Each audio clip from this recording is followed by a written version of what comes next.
Hello everyone and welcome back to another video. My name is Juan Londoño. Today we're going to talk about the easiest and quickest way to improve our photography immediately.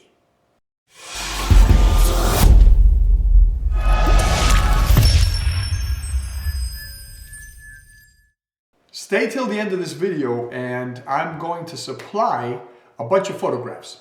What are the photographs for? Well, there's going to be an exercise in this video that you can apply, that you can do.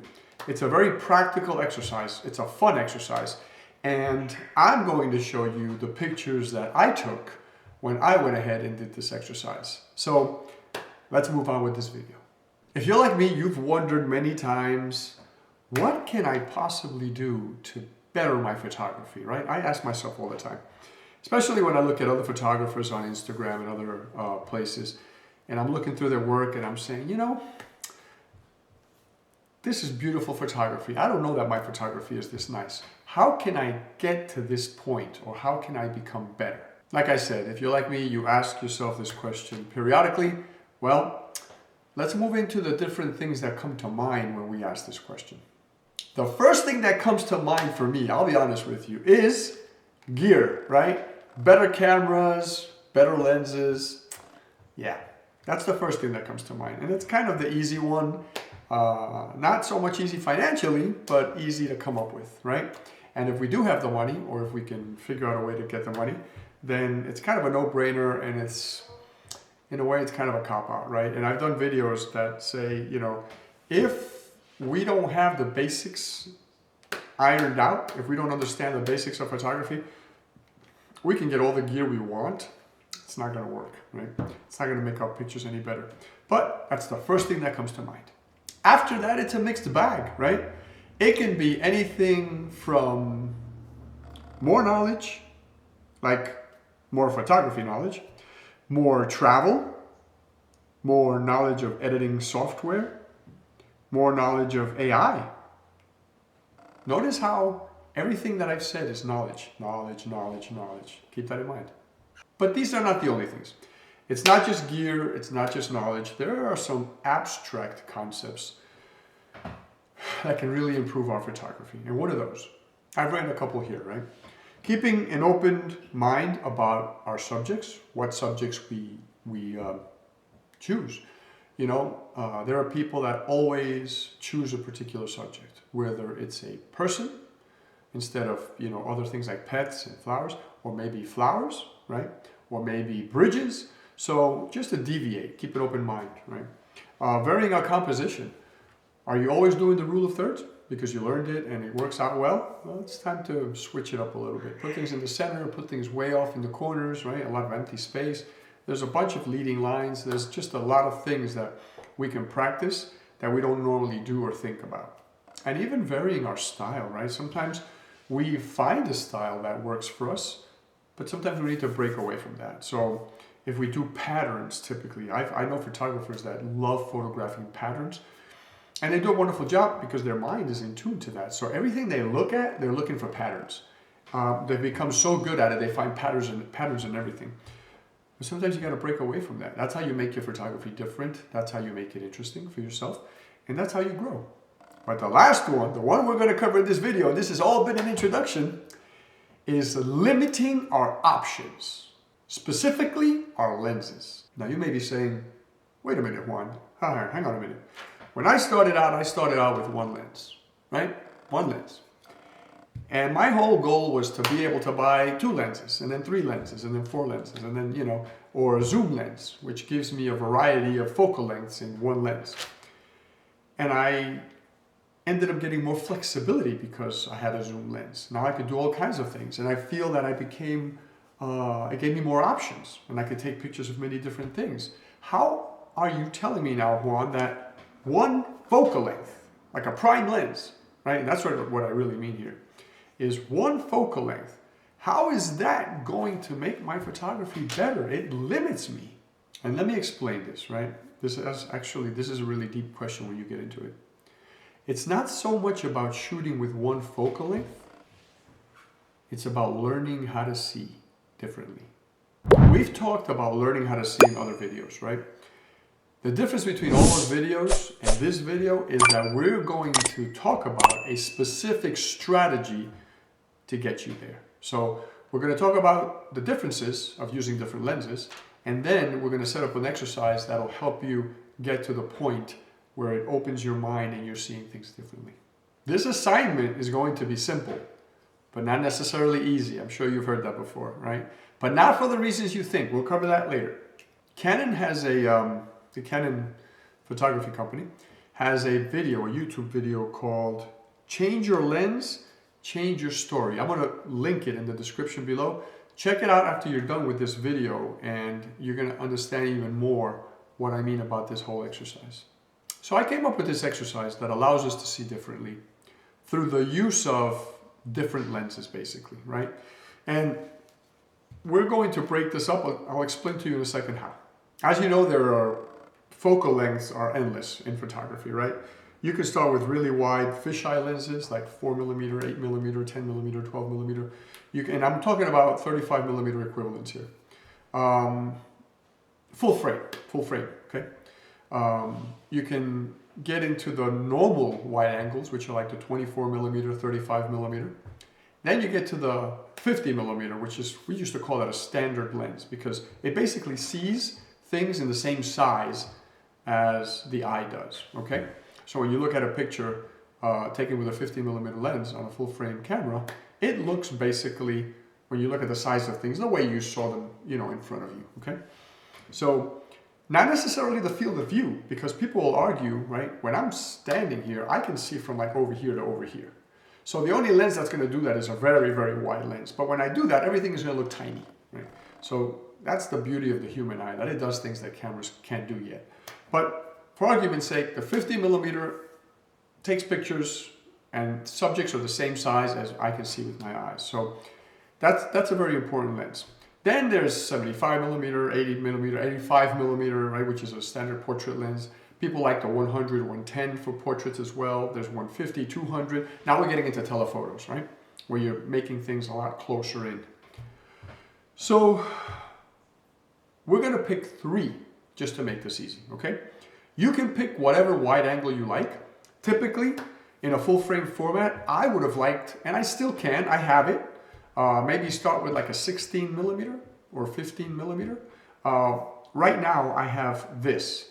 This is a 17mm, which for a crop sensor, this is a crop sensor camera, is going to be like a 27mm.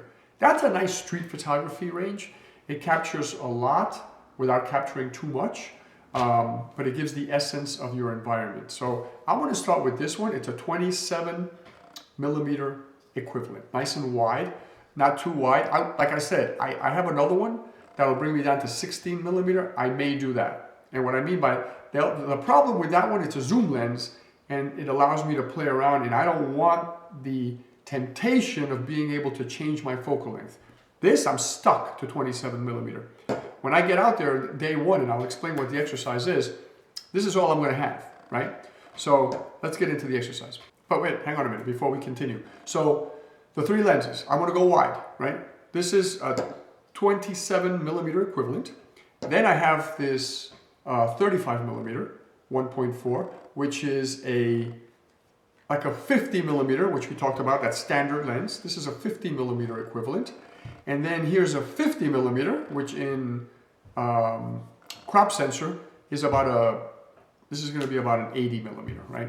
With Canon, you multiply by 1.6. So whatever that turns out to be, right? 75 to 80. So would I have liked? Yeah, maybe like a 16, a 50, and like 100, right? But I don't have 100. Yeah, I don't have 100. I have 100, but if I put it on this camera, it's going to be like 160, and I don't want to go that much.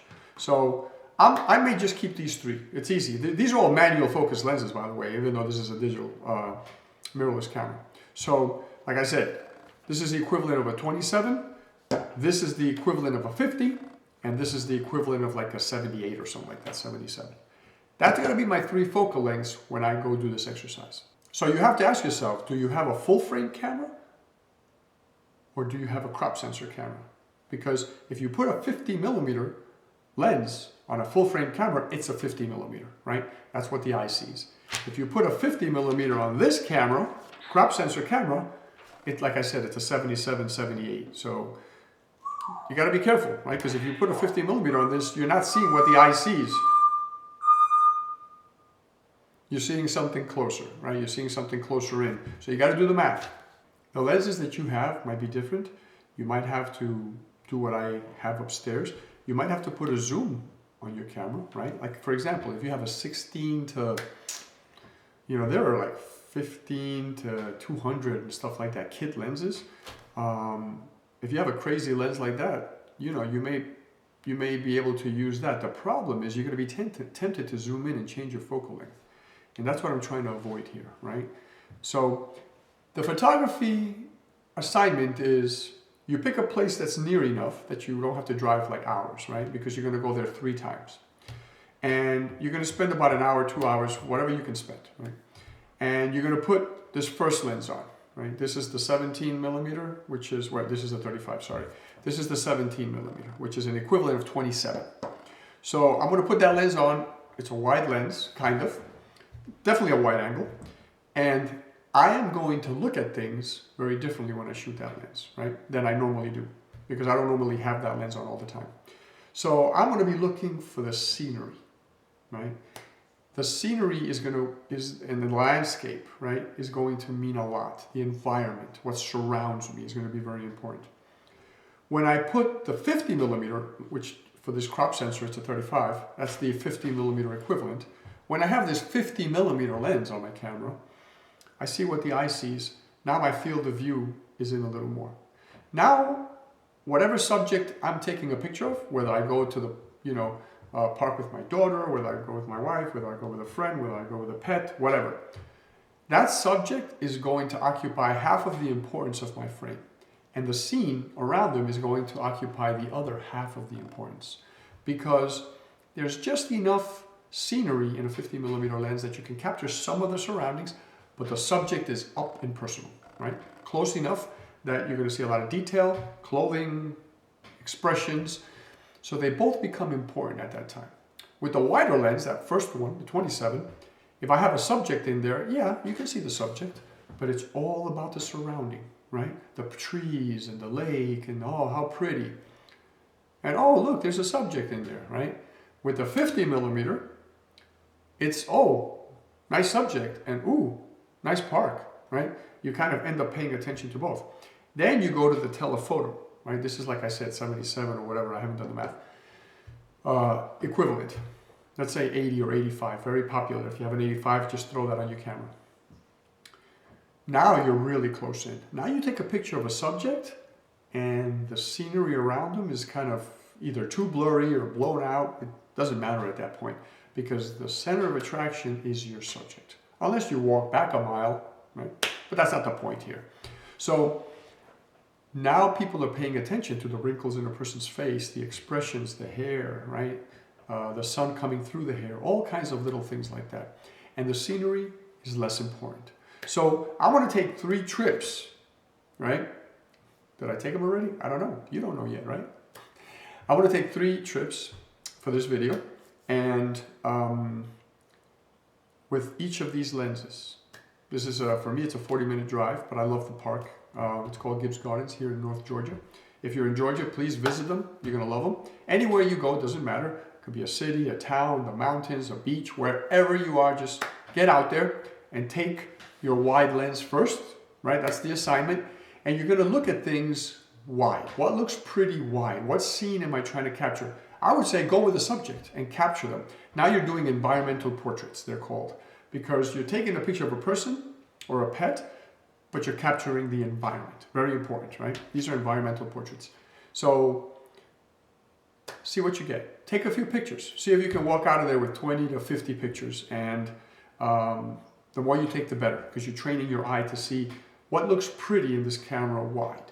Then you go with the 50 millimeter equivalent, which is my plan, and my subject. And at that point, you're going to see a lot of the subject and you're going to see a lot of the background. And I'm going to be careful about what I put in the background, right? I'm going to move my subject here and move them there so I can see just the right things in the background because I can't see all of the background. I'm only going to see a little bit behind them. So I need to be careful where I put them. With that first wide lens, they could be anywhere in front of me. I want to capture them in this beautiful, landscape. But with a 50 millimeter, now you are capturing a little bit of both. And then you put that telephoto on, the third lens, right? Whether it's an 85 or 100 or whatever. And now it's just the subject.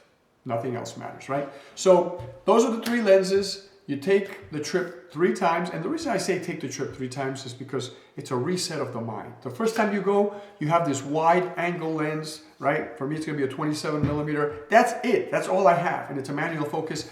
So I'll be taking pictures. If I do a flower, I want to get the flower and then I'm going to get 1,000 flowers behind it, right? If I do the lake, I'm going to do the lake and all the trees and the people walking around. If I do the people working at the park next to the stand, the food stand, it's going to be just everything, right? And I'm going to get a cool bunch of pictures that I want to show you guys. Then I'm going to go with the 50 millimeter.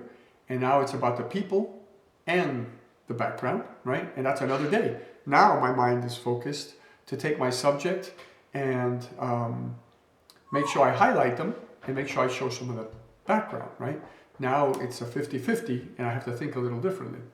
And then the third trip, I take the telephoto lens. And I may end up putting 100 millimeter. I have a 100 millimeter lens that's going to be like a 160 on here. That's fine. That'll force me to just do telephoto shots of the same park, and it's a macro lens, so I can get right in there and do flowers and all kinds of things. So that's probably what I'm going to do. And I'll let you know at the end what I end up doing. But that's the assignment. Get out there. Now, can I take all 3 lenses in one trip? Yes, I can. The right way would be to do the whole park, right, with 1 lens. Get back to the beginning, switch lenses, do the walk again, because now my mind is set, and then do the walk the 3rd time with the 3rd lens. If I get to a location and I'm switching lenses, that is going to break the whole concentration of this exercise, and it really doesn't work, right? Ooh, a flower. You put the telephoto on with a macro, right? And you take a picture of the flower. Then you do a wide angle, and you get the flower and the lake behind it, and you're not focused on the assignment, right? The assignment is, I have 1 lens today. How can I teach my mind to think with this lens and to make every picture look beautiful with this lens? So what this does for us is it allows us, the next time, and I should have worn my zoom lens, the next time I put a zoom lens on this camera, right, like an equivalent of a 24 to 70, for example, I'm going to have a range. I have the 24, the 50 is in there, and I have a 70. I have everything. So now you're going to start asking yourself something very important. You see, instead of me taking this camera with a zoom lens and just doing this, right, until I see what I like and taking a picture, and that's what I do every time I get to a location. I look through here or I look on the screen. I, move in and out until I see what I like and I capture it and I move on. And I keep doing this the whole day. And I get home and I look at the pictures and I like them. But I'm missing something very important here. The question that I have to ask myself before I even pick up this camera is, what story am I trying to tell? What am I trying to convey? When I go to the garden today, what is my goal? What's going to be my goal, right? What do I want to come back with? And every lens of these 3 lenses, right, that I just talked about, these 3 lenses, each one is going to tell a completely different story. So before I go with the wide angle, I'm going to say, well, what is my goal today? Obviously, I know what lens I'm taking, right?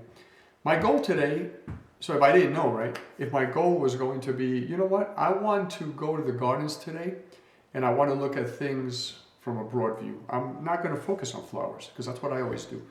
I'm just going to see what I can take from a wide view. And I'm taking this lens, and the goal here is to show the people the experience of going to the gardens. What's the landscape of Gibbs Gardens? That's it. And I go and I show the entrance, and I show the walkways, and I show the trails, and I show the flowers, and I show the lakes, and I show the people, right, walking around the lake. It just captures everything. That's it. I met my goal. I use the 50 millimeter equivalent. What's my goal that day? It's going to be to focus on my subject, but make sure people realize where they are, right? That they're at Gibbs Gardens. and that there are lakes and trails and flowers and all kinds of beautiful things, right? Weeping willows. Then I put my telephoto on. What's going to be my goal that day, right? I wake up in the morning, I say, you know what, today I want to wake up and I want to shoot just flowers. I don't want to think about people. I don't want to think about lakes. I don't want to think about trails and blah, blah, blah, blah, blah. None of that stuff. I want to focus on flowers. I have days like that. Well, then I'm going to pick up the telephoto that day, right? I'm going to put the telephoto lens on and I'm going to go macro and I'm going to take all these beautiful close-ups of water lilies and flowers and bugs eating, the insides of flowers and all cool things like that. But before any of this happens, I have to be very, very comfortable understanding these focal lengths. And that's what this exercise is about. It's not just to open your mind, but it's to make you comfortable. When you put a wide lens on your camera and that's all you have, and you go out that day, no, you can't zoom in if you see something you want to zoom into. You're forced to take a wide shot. How am I going to make the wide shot work? You force yourself all day while you're there for a couple of hours, and if you end up staying 4 or 5 hours, fantastic. The more you have, the better.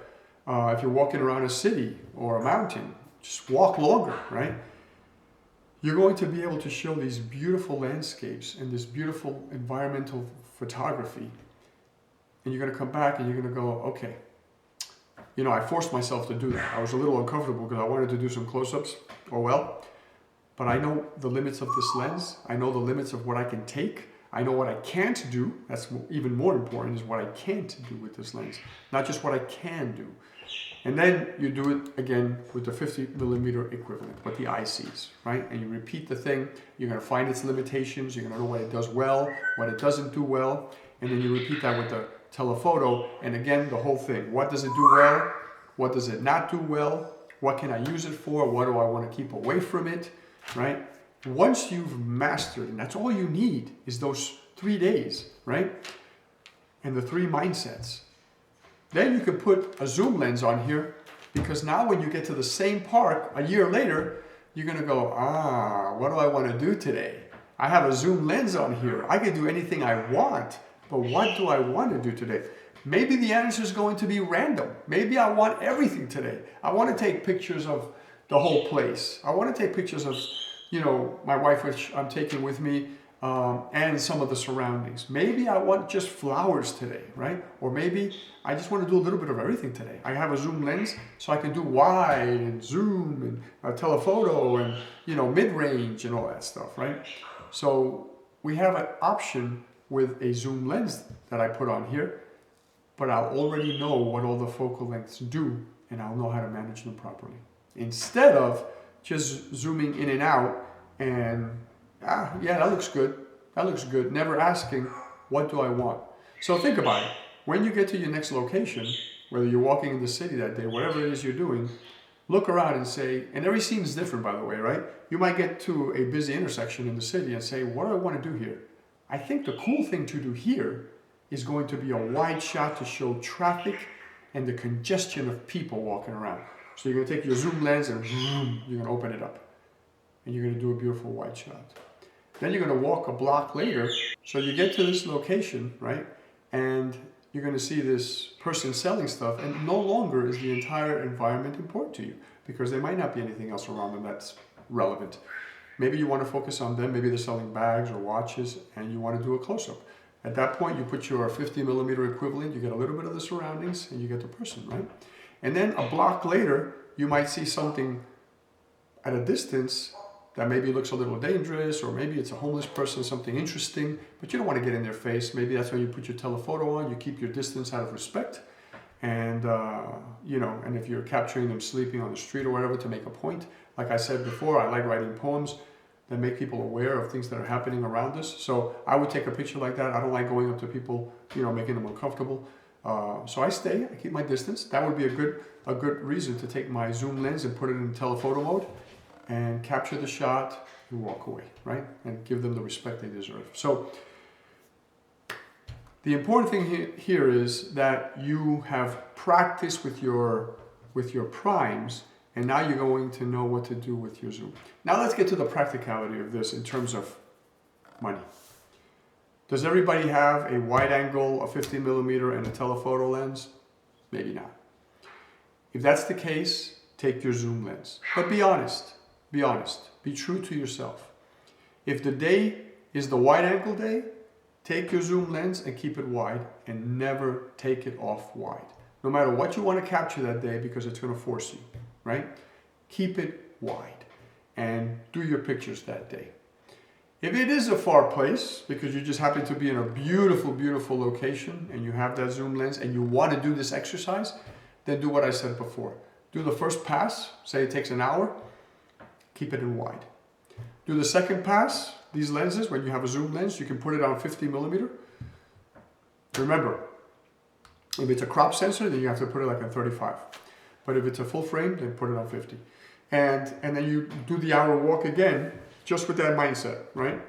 And then what do? You put it in zoom and you do the walk the third time, right? So you have one lens and you're being strict with how you use it, right? Because you have to be fair to yourself.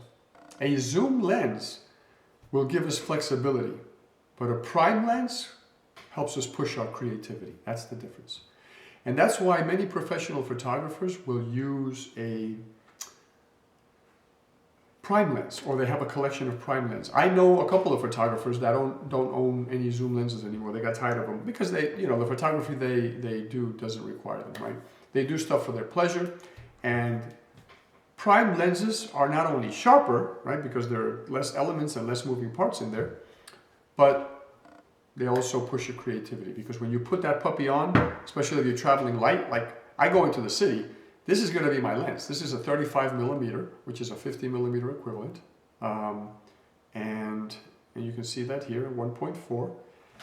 Beautiful lens. If I go into the city with this lens, this is what I want to take that day. I'm going to keep it light. I'm going to put this around my, with a strap around my shoulder, and that's going to be my camera.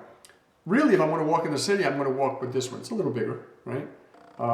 And this one is going to be the 17 millimeter, which ends at 1.4, which ends up being like a 27 millimeter. 27 in the city gives me a little more. It's one of my favorite focal lengths. Leica uses it, different cameras with a fixed lens, they use 28 millimeter, because 35 restricts me a little bit, and 24 tends to be too wide for me. So 27 is just a sweet, 27, 28 is a sweet spot. So I could put this lens on and walk the city the entire day. Are there going to be pictures I'm going to miss? Yes. I'm going to look at a building and, I can't fit the top, or I can't fit the bottom. I can only do one or the other. I wish I would have bought my really wide angle zoom. I didn't, right? But I can make it work, make what I'm looking at work, right? That becomes the exercise. You don't take a picture, you don't put the right lens on there to make it work. You have one lens and you make that work. And if your lens is manual focus, right? Doesn't autofocus. It has no contacts. This thing has no let me see if I can get this up there for you. It has no contacts to talk with the camera at all, right? It's a metal mount. It's a metal lens. This is an amazing lens. This is a TT Artisan. These lenses are brilliant, by the way. These are such beautiful lenses. Craftsmanship is so good. This is a $100 lens, and it's a 17 millimeter 1.4, which is an equivalent of a 27 millimeter, right? Ends up being 1.4, about a 1.7 or something like that, 1.8. So in full frame. Beautiful lens to walk the streets, nice and thick and dense, heavy, but feels really good. It feels well made. Like if I drop this on my toe, it's gonna hurt. It's not plasticky at all. But my point is, that's why pro photographers use prime lenses, because they're sharper and because it pushes their creativity, Now, you can take a couple of these in your bag and you can walk around with this all day. And if you, by any chance, you walk into a cathedral and you need something wider, well, then you pop out your fisheye, or you pop out I have a fisheye. I can pop out a zoom that I have. It's an 11 to 22, which ends up being like in Canon, a 16 to 35. Beautiful range, and it's a nice sharp lens. I can keep that in my bag, right? God forbid I need something wider. It's there. But I'm forcing myself to think with a prime, okay? That is it. That is the exercise for today. Now I have a couple of things to tell you. If you go on my website, link in the description, When the pop-up comes up, give it your email. You will be automatically entered for a signed 8x10, which I give out every month. Okay, that's the first thing. The second thing, like and subscribe. It takes the channel a long way. Buy me a coffee if you enjoy the content that I'm providing. There's a link in the description as well to buy me a coffee. The money I use is going to be to rent equipment that I can do reviews on. So I'm not just doing all these theoretical and philosophical and tip talks, but also reviews of actual equipment, right? I'm not, this channel doesn't pay me in any way, so that's going to help get the equipment. And then the last thing is, the pictures are now going to be popping up for your view. First, the wide angle. I'll show you what I did. What I did or what I'm going to do. You still don't know, right? I'll show you what I did. I'll just keep it that way. With the wide angle, what I did with the 50mm, and what I did with the telephoto, right? So remember, in case you forgot your basic photography, 50mm is called a standard because it's what the eye sees.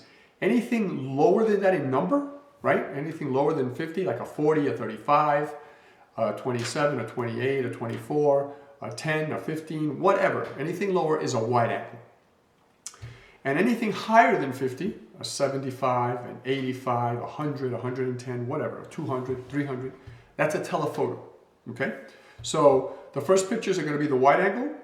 The second set of pictures are going to be the 50mm. And then the third set of pictures are going to be the telephoto. And I'll label it on there for you. So you can see my walk in the park 3 different days. And you can see how my mind was thinking with each of those lenses. I hope this was helpful. I hope you get to practice this exercise. Take your camera out and play with it. If you have a fixed lens on your camera, like a Fujifilm X100V or X100VI or something, you're going to be stuck with a lens. You can only do this with one of the days. You can't do the other 2, right? But and that's what you do all the time anyway. So it's not going to be much of an exercise for you. But if you have cameras where you can replace the lenses and remove them and switch them, then play around. Oh, and I was going to get into the practical thing, and I'm sorry, my mind is everywhere. If you can't afford to have 3 prime lenses, I said do a zoom. You can always borrow. I have some friends that are willing to lend me some stuff. If I need to use something, I can always borrow a lens, take it with me, and make sure you return it nice and clean the way they lent it to you. Be careful with other people's equipment. Love you guys from the bottom of my heart, always. Thank you for your time. I completely respect it, and I am grateful for it. And we'll see each other again in the next video. Ciao for now.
a little longer than I wanted, but I think it came out good.